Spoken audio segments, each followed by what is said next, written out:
Nós estamos fazendo hoje é trocando os pneus de um automóvel em alta velocidade e com pneus que nós não conhecíamos até o momento.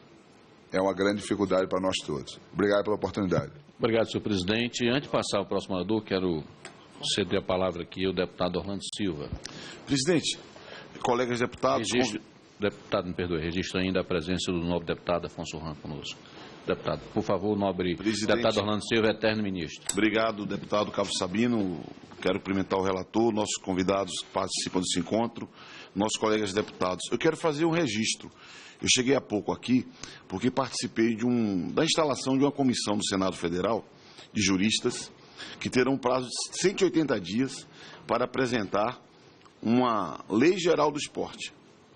Então, faço esse registro aqui porque eu considero, deputado Rogério Marinho, que é muito importante o diálogo nosso. Eu já alertei aos senadores presentes lá que a Câmara faz um esforço, bem verdade, que é um esforço focado no futebol, mas eu já aprendi que não existe tratar de esporte no Brasil sem dar o peso necessário que o futebol tem na nossa tradição.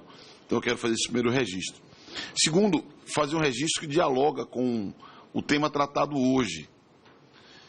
Falava há pouco aqui, depois de ouvir com muita atenção a fala do meu querido deputado Betinho, que me chamou a atenção, a manifestação dele, reivindicando uma quase intervenção do Estado na atividade do futebol, no que diz respeito ao debate sobre as cotas, né?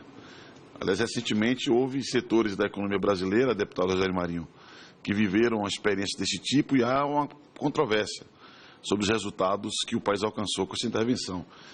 Então, me surpreendeu a manifestação do deputado Betinho, mas eu quero fazer um registro. Nós, quando votamos... Ele é o liberal aqui. Não, é porque eu só vou fazer uma lembrança, porque eu acompanho muito, sou torcedor do Esporte Clube Vitória, um time que hoje está na segunda divisão do Campeonato Brasileiro e que tem lá as suas dificuldades para se sustentar. Mas quando nós votamos aqui a lei de responsabilidade fiscal do futebol, eu fui dos que defendeu a criação de uma agência. Acabou se criando uma espécie de chamada autoridade do futebol que terá como objetivo fiscalizar o cumprimento daquelas regras, daquelas contrapartidas. Mas eu quero só aproveitar a oportunidade para reafirmar uma necessidade que talvez o debate sobre a legislação do futebol possa tratar, e podemos dar um segundo passo com relação a essa autoridade, é que o que nós precisamos ter é uma agência reguladora para a atividade de futebol. O futebol tem uma dimensão de negócio que é muito relevante, que é muito importante. E eu temo que seja através de leis ou mesmo de decretos, como foi feito em países da Europa, temo que não seja o melhor caminho, porque tem uma relação que tem uma dimensão econômica. Muitas vezes eu olho, observo e acho, pô, que pena que o meu clube não está num determinado patamar. Mas existem outras variáveis econômicas que devem ser levadas em conta. Então, só queria, presidente, por oportunidade, já que o debate envolve a questão dos direitos de transmissão, das cotas que os clubes recebem, porque uma agência reguladora, ela poderia inibir, por exemplo, a hiperconcentração, como na atividade econômica, você impede a formação de cartéis. Mas há que se ter uma inteligência que não se confunda com intervencionismo, porque é uma atividade econômica e deve ter regras próprias, típicas de atividade econômica. Então, quero registrar para o regozijo do deputado Rogério Marinho essa minha manifestação, diria um pouco mais liberal do que do meu querido deputado colega Betinho Gomes. Muito obrigado, deputado Orlando Silva. Eu passo a palavra a Bernardo Ramalho. Eu vi as manifestações aqui e acho que elas tratam de três temas que falam entre si, mas que são diferentes. Acho que uma discrepância do valor distribuído entre os clubes de uma mesma série ou de uma mesma competição. A outra é a divisão a discrepância de valor entre as séries dos campeonatos diferentes, que o Cabo Sabino falou. A outra é a discrepância da divisão entre as séries. E tem uma terceira que é a comunicação entre as séries, né? Quando cada clube cai de uma série para outra. E acho que são temas diferentes, porque no final a decisão de fazer uma negociação individual ou coletiva é dos clubes. E ela ao longo da história foi dos clubes. Eles poderiam ter decidido, em momentos eles fizeram coletivamente, em momentos não fizeram. Em determinadas séries eles fazem coletivamente, outras não fazem. Então é uma decisão, eles têm prós e contras. A gente está falando muito dos contras aqui da negociação individual, que eu acho que são grandes de fato. Mas é uma decisão que eles foram empurrados ou decidiram entre eles fazer dessa forma. Acho que vale a pena avaliar o que levou isso a acontecer e quais são os prós e contras de fazer coletivamente ou não fazer, mas foi basicamente uma decisão deles, não foi uma decisão, isso não foi empurrado a eles por ninguém. Eu acho a questão da discrepância entre as séries, eu acho que de fato aí precisa de uma coordenação, pensar que entidade ajuda a coordenar isso, porque são contratos diferentes também, entre emissoras diferentes, entre entidades diferentes, é preciso uma coordenação, uma decisão entre os clubes se comunicarem e criarem qualquer tipo de regulação para estabelecer isso e se protegerem. Exatamente. E se protegerem. Acho que a CBF pode ajudar nessa conversa, mas a decisão, de novo, cabe aos clubes que estão negociando. Do valor das séries, o deputado Cabo Sabino estava falando sobre a questão do valor das séries, eu volto ao meu ponto inicial. Só com concorrência, só com elevação dos valores, principalmente no grande drive de receita no mundo todo, que foi TV fechada. A hora que isso chegar no Brasil, os valores vão subir, e aí você vai ter mais dinheiro para todas as séries, determinado pelo mercado. Pode ser que o mercado resolva não pagar por isso, pode ser que o mercado resolva pagar, mas você vai para o mercado e faz isso acontecer no mercado. Porque o valor não tem a ver com custo, o valor vai ter a ver com o que cada televisão consegue trazer de receita com as competições. Meus pontos são esses. Muito obrigado. Passa a palavra Gilberto Leite, diretor de marketing da CBF, fazer suas considerações finais. Vossa Excelência tem 3 minutos. Obrigado, presidente. Obrigado a todos. As manifestações basicamente são aquelas que a gente também já imaginava e que a gente luta há um tempinho aí nessa nova gestão da CBF. Conversando aqui com o presidente Glauber, a gente vai continuar. Acho que o Bernardo adiantou. A CBF nem negocia com os clubes e nem com as TVs. É um negócio feito direto por escolha dos clubes. Então, o que a gente faz, principalmente na B, é ajudá-los a se encontrar, a entender o mercado e a fortalecer isso. Em nenhum momento, porque tem uma discrepância, por exemplo, talvez do Flamengo e do Corinthians. A CBF não quer tirar nunca dinheiro do Flamengo e do Corinthians. Mas a CBF, obviamente, quer que venha mais recursos para os outros clubes. Mas para isso, não tem como a gente negociar com TV e tal, e a gente tem que ampliar os horizontes. A gente está falando também muito na parte de território Brasil. E eu acho que a gente adora comparar com o internacional, com a Europa e tal, só que a Europa usa muito a parte internacional. E a gente não está usando aqui. A gente está melhorando agora o produto campeonato brasileiro, melhorando a experiência no estádio. A gente está num processo novo que começou com estádios novos há 1 ano e meio, 2 anos, para melhorar essas condições para começar a comercializar lá fora. Hoje, como a gente foi dito, o deputado Rogério Marinho falou aqui, você vai para os Estados Unidos, você não vê o Campeonato Brasileiro. Você vai para a Europa, você não vê o Campeonato Brasileiro. Mas você vem para o Brasil, você vê campeonatos do mundo inteiro. Então, eu acho que a gente tem que trabalhar isso e aumentar o território. Não adianta, a economia do país não está das melhores, então a gente precisa ampliar esse horizonte e trabalhar. E a parte da CBF é aquilo que mais ou menos eu já adiantei aqui com o presidente, a CBF vai trabalhar principalmente junto dos comitês que foram organizados dentro da CBF, da Série B, por exemplo, que é o Atlético América, Náutico e Paysandu, com os clubes, e aproximar para ter uma igualdade, pelo menos uma meritocracia e tal, mas isso passa por cima da CBF. É de clube para clube e a gente está para melhorar esse cenário. Obrigado, presidente. Muito obrigado, nobre Gilberto Leite. Antes de passar ao Fernando Trajan, quero passar a palavra ao nobre deputado Afonso Ram. Vossa Excelência, tem a palavra. Eu queria primeiro até dizer a razão por que eu não estava aqui mais cedo, né? Porque tudo ocorre, né, de forma integrada e eu estava agora lá no Ministério que trata na questão da Defesa Civil e o meu estado do Rio Grande do Sul, tivemos uma reunião de bancada.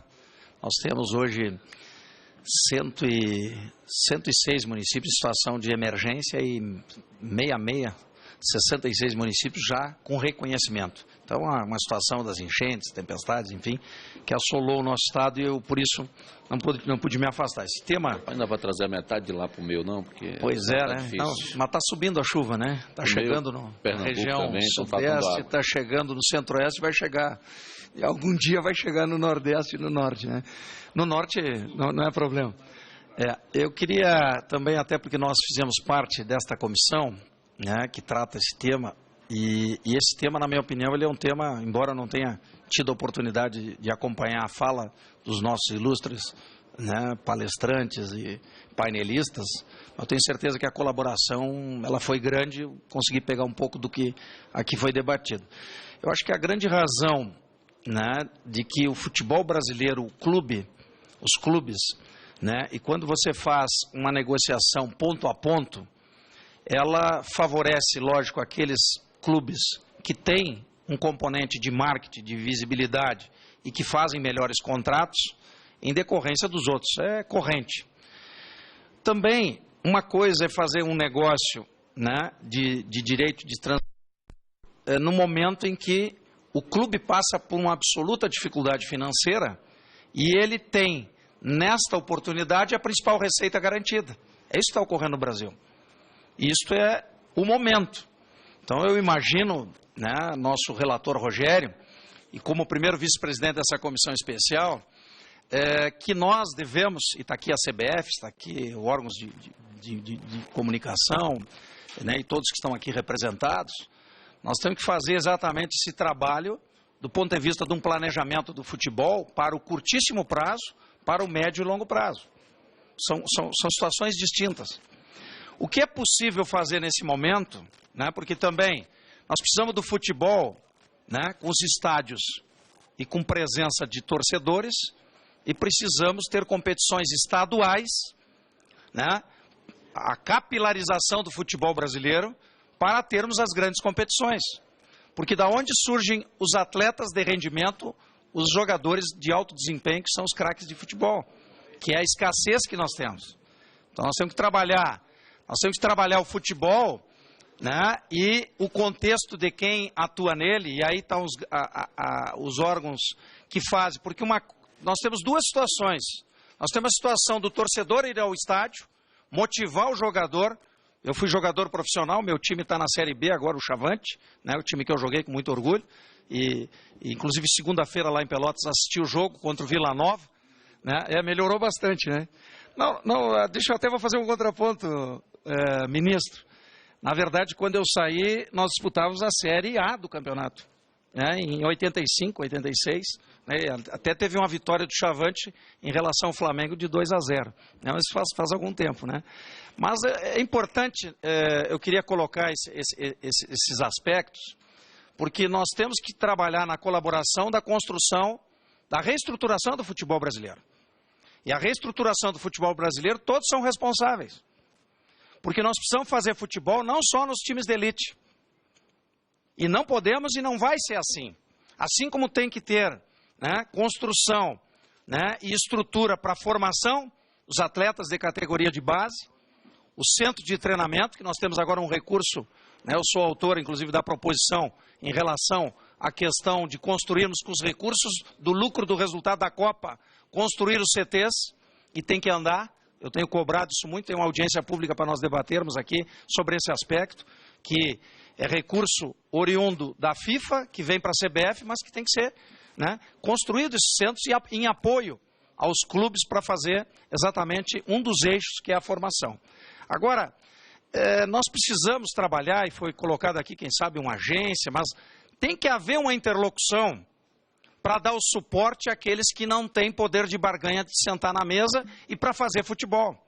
E há que se ter consciência da importância de compartilhar parte desse recurso para compor aquilo que é deficitário, entre aspas, mas é lá que surgem os jogadores e é assim que nós nos tornamos a nação do futebol.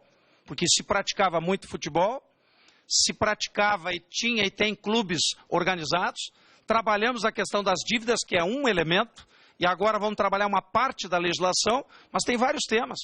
Por exemplo, nós estamos trabalhando e discutindo a questão do calendário, né? Os grandes clubes querem até mais competições, Mas tem um outro componente aí, o atleta. O atleta tem que ter um número de jogos, limite, é físico, é da biologia, né? Então, vai ter que ter plantel maior e tem que ter um limite, né? A questão das transmissões, indo mais para o eixo do processo, né? Você direciona e dá o horário, né, do jogo. Então, nesse horário, aí você faz uma escolha. Ou eu vou ter torcedor no estádio, ou eu vou ter assistentes pela televisão, que é importante, né? Então, eu acho que nem 8, nem 80. Esse é o ponto para avançar. Eu acho que uma situação é o ano, né, que se organiza o calendário 2016, com essa nova visão que a CBF abre mais, ela é fundamental, é oportuna, é necessário, né? Os clubes, com as federações, né, o conjunto disso, o conjunto da legislação. Então nós temos vários temas fundamentais sendo trabalhados. Agora, o que é importante? É importante saber que ao fazer um contrato com o Flamengo, com o Corinthians, tem que colocar uma parte para o futebol. É necessário, vamos ter que desenvolver algo assim, né? Como a CBF faz quando tem a Série A, a B, a C e a D. Se pensou, o ex-presidente que está com a dificuldade agora, né, presidente da CBF, uma vez eu coloquei, que o senhor não pode ser o presidente que termine com a Série D. Em futebol e na vida, a gente tem que incrementar e não cortar. E a Série D é fundamental, mas se pensou em algum momento terminar com a Série D, e pelo contrário, hoje tem um subsídio das passagens, né, das arbitragens. Então nós temos que pensar também em relação à questão dos recursos, né, auferidos aí em relação às transmissões, tem que ir para o futebol. De que forma? Vamos trabalhar, né? Porque eu imagino que isto é que vai fazer o futebol crescer. Então, na verdade, relação empresarial, é relação de mercado, mas o futebol é um patrimônio, né, entendeu? Do brasileiro. Tanto é que eu digo que o futebol está no DNA do brasileiro. Todos vivem futebol, cada um tem seu time. E o time indo bem, todo mundo vai torcer. O que não tem ido bem, né? O resultado final, onde chega lá na nossa seleção, mas ele é uma decorrência de todo esse processo. Então, se nós queremos, nós temos um grupo de parlamentares, eu estou no meu 3º mandato, já presidi a Comissão do Esporte, vice-presidente, muitas oportunidades, mas estou sempre sendo membro titular aqui, para dar uma participação e trazer o que o nosso torcedor, o que o futebol, o seu contexto traz. Então, essa questão, né, do que se faz hoje, do formato que nós temos que fazer os contratos e que tem que reservar e investir no futebol, é o conceito que eu entendo que deve existir. De que forma nós vamos fazer? Eu acho que exatamente um debate como esse e outros que nós vamos ter, vai trazer a maturidade para nós melhorarmos o futebol. E ninguém pode dizer que é melhorar o futebol e cobrando da seleção amanhã. Não existe isso. E eu me surpreendo, e aí é uma crítica entre aspas, a muitos que fazem comentários já querem o resultado. Como é que vai ter resultado se nós estamos vivendo uma crise? Agora, nós podemos fazer um planejamento dos próximos 10 anos, devemos fazer o planejamento para os próximos 20, próximos 30 e fazendo os ajustes. Eu acho que o componente televisão, o componente, né, que faz levar o futebol dentro da casa das pessoas, tem que estar amarrado com o espetáculo. E amarrado no sentido de contribuir exatamente com, né, aqueles clubes, aquelas competições e promover os cenários de oportunidade. Só assim nós vamos conseguir estruturar, né, e nos tornarmos mais competitivos. Campeonatos, né, quando bem organizados, como estamos vendo, já tem competições. A sobreposição de competições é complexa, é outro assunto que tem que ser trabalhado, né? Tá bom de assistir na televisão, mas né, eu acho que é bom também assistir nos estádios. Né? Então, acho que tem que conciliar esses dois aspectos. Eu queria dar essa colaboração, mas eu entendo, né, só lamento não ter ouvido no detalhe cada fala, né, dos nossos ilustres palestrantes. Mas, oportuno, parabenizo a proposição e imagino que esse debate, né, com especificidade, com alguns objetivos, ela deve, esse debate ampliado e estabelecer níveis de compromisso. Porque se nós matarmos o futebol, morre quem faz futebol. Morre até o narrador, morre o comentarista, porque, né, nós precisamos promover o desenvolvimento e o crescimento do futebol brasileiro no médio e no longo prazo. E administrar os problemas como estamos fazendo do ponto de vista. E aí vem uma colaboração dessa casa, uma colaboração dos parlamentares. Tem questão que é legislativa e tem questão que é de aproximação, de criar o debate, né, do ponto de vista, né, não apaixonado pelo clube que se torce, mas pelo futebol. E a crítica pela crítica é barbada. A primeira coisa é dizer que perdeu de 7-1. Né? Importante aconteceu agora. O que nós estamos fazendo pelo futebol e o que cada um pode fazer. E quem faz transmissão tem condições de colaborar na reestruturação do futebol através, né, desses recursos que são importantes. E as negociações vão sendo feitas de forma gradual, pontual, mas tem que haver um compromisso com o contexto, né, na sua essência, que é o contexto, né, dentro de uma visão sistêmica, uma visão sistemática do que representa o futebol. Era isso. Muito obrigado. Muito obrigado, deputado Afonso Ram. Passo a palavra ao último debatedor dessa manhã, Fernando Trajan. Vossa Excelência tem até 3 minutos para fazer suas considerações finais. Bom, foram levantadas agora várias outras questões, eu anotei uma boa parte delas, vou tentar responder a maioria. Iria responder ao deputado Goulart, mas eu acho que ele não está mais aqui a respeito do carnaval, mas tudo bem, a gente fica para outra. O senhor pode responder, que fica gravado, e ele pode requerer o vídeo. Não, mas não é o... Mas o povo quer saber. Eu realmente não tenho informação das audiências do Carnaval de Rio e São Paulo, mas se ele quiser, depois a gente corre atrás disso e passa para ele, para saber por que motivo passa mais do Rio do que do Carnaval de São Paulo. Bom, em relação aos Jogos de Brasília, que foi uma pergunta importante que ele fez. A TV Globo, ela produz o sinal de 3 partidas simultâneas e coloca no satélite 3 partidas que estão acontecendo no mesmo momento. E abre para sua rede de afiliadas escolher quais jogos quer passar na sua localidade. Então, isso explica um pouco o fato dele reclamar que aqui passa muito jogo de carioca, mas se eventualmente escolher do jogo de time paulista, acredito que uma boa parte também vai reclamar e por aí vai. Mas a gente tenta sempre disponibilizar uma gama de jogos a ponto de atender cada território brasileiro. Isso é uma das perguntas. Se foi falado também da meritocracia, e se citou o exemplo do Cruzeiro. Não é verdade de que não existe um benefício em função do posicionamento que o clube tem no Campeonato Brasileiro. Existe um valor que não entra, uma cota extraordinária, não entra nas cotas, nos grupos, né, como foi citado, em que o campeão do campeonato recebe um valor, o segundo recebe o segundo maior valor e assim por diante. Então, isso existe. No ano que vem tem um salto considerável e já existe negociação com os clubes, uma ideia de se aumentar a premiação do Campeonato Brasileiro. O problema é que precisa existir consenso entre os clubes. A respeito da Série B, que foi também colocado aqui, a relação do direito de transmissão que é paga para TV aberto em relação ao que de TV aberta que é pago para a Série A em relação do que é pago para a Série B, na verdade é em torno de 7,5%. A Série B representa 7,5% do valor total. Se você passar para as ligas inglesas, as ligas europeias, as principais, esse valor é muito abaixo, com exceção da inglesa e da alemã. O que acontece nessas ligas? Eles têm nesses campeonatos, têm umas ligas fortes.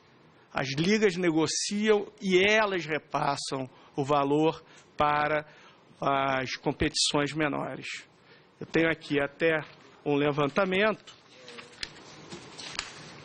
sobre a Premier League, onde a Premier League dá um valor para o clube que cai e mantém esse valor durante 3 anos, escalonado.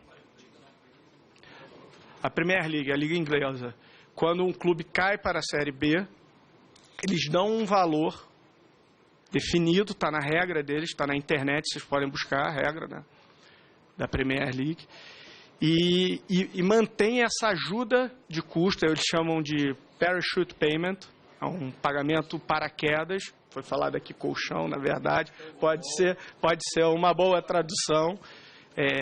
Então, isso acontece. A Liga Inglesa banca o campeonato, banca esse time durante 2 ou 3 temporadas, e mais, de tudo que ela arrecada, ela ainda repassa para um determinado valor para a 3ª e para a 4ª divisão. Não é uma função da televisão, é uma função da entidade que gerencia o campeonato brasileiro, o campeonato nacional lá.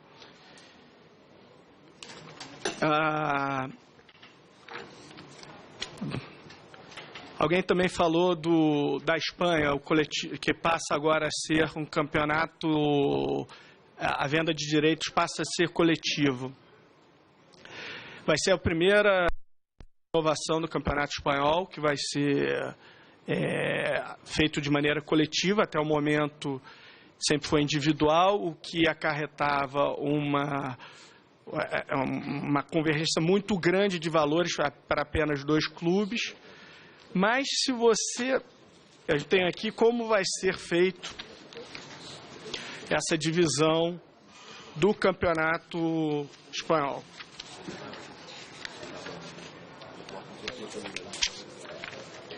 De 100% do que for arrecadado, 84% é passado para a liga principal, La Liga. O restante, 9% para a 2ª divisão, 3,5% para clubes que não participam de nenhuma das 2 primeiras ligas e 3,5% para projetos sociais. Então, isso é da Espanha. Ainda não foi feito. Essa nova legislação. É a nova legislação que ainda não ocorreu, a divisão do direito. Isso. Exatamente. O que acontece com o restante dos 84%? 42% dividido de maneira igual entre os 20 clubes, 21% dividido de acordo com a colocação das últimas 3 temporadas. A gente sabe muito bem quais são os clubes que sempre ficam na ponta do campeonato espanhol. E 21% dividido de acordo com a habilidade desses clubes gerar receitas. A gente sabe também muito bem na Espanha quais são os clubes que mais geram receitas. Então, isso aqui dificilmente vai quebrar também o status quo que já existe, mas é um modelo definido para a Espanha. Eu ouvi também falando sobre crítica das vendas internacionais, da presença do futebol brasileiro internacional. Eu acho que existe aí uma correção a ser feita. Sim, o brasileiro é muito identificado pelo futebol, mas pela seleção brasileira, muito menos pelos times. A Globo tem um projeto de Globo Internacional que passa os jogos daqui para vários países e tem uma força de venda que atinge hoje 86 países. E nos Estados Unidos a gente vende os direitos para a ESPN, que é a maior comprador de direitos esportivos do mundo. Então, existe. Pode ser que esteja um pouco escondido, mas existe. Tem uma presença para a TV fechada. O que acontece? A gente chegou tarde. Os europeus, principalmente os ingleses, já estão lá há muito tempo. E os principais jogadores nossos, não há como negar que estão fora do país. Raras exceções que em breve vão sair do país. Então, isto diminui a atratividade do campeonato brasileiro fora do Brasil. Bom, basicamente era isso que eu queria falar sobre as perguntas que apareceram. Eu peço desculpas por ter me excedido no tempo. Gostaria que, mais uma vez, de dizer que a Globo preza pela melhoria do Campeonato Brasileiro. A gente entende que é um super produto para a gente. Há muitos anos a gente vem investindo nesse campeonato. É, como eu falei, um campeonato caro, mas é um campeonato que traz um grande retorno para a gente, não financeiro, mas de grade, de potencial de assunto, de potencial de discussão, é excepcional. Exatamente. Quando tem E a gente negocia, vale frisar aqui que a negociação individual é apenas no Campeonato Brasileiro. Para qualquer outro campeonato que nós compramos, é coletivo. A gente compra a Copa do Brasil e a Série B diretamente da CBF. Negociamos os valores com uma comissão de clubes, é verdade, mas compramos os direitos das entidades. Os estaduais são comprados diretamente das federações. Então, só no quesito realmente do Campeonato Brasileiro é que nós temos essa venda individual, dado um fato histórico que aconteceu alguns anos atrás.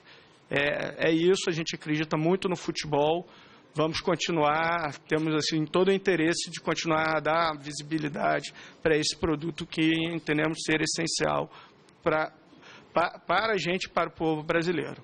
Obrigado.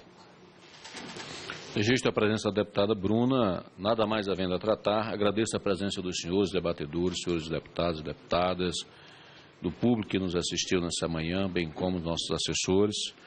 Antes, convoco a reunião ordinária para o dia 5 de novembro, quinta-feira, às 9h30, em plenária a ser definido. A todos, muito obrigado, um excelente final de semana que começa amanhã, está encerrado os trabalhos. Muito obrigada pela menção, deputado, parabéns.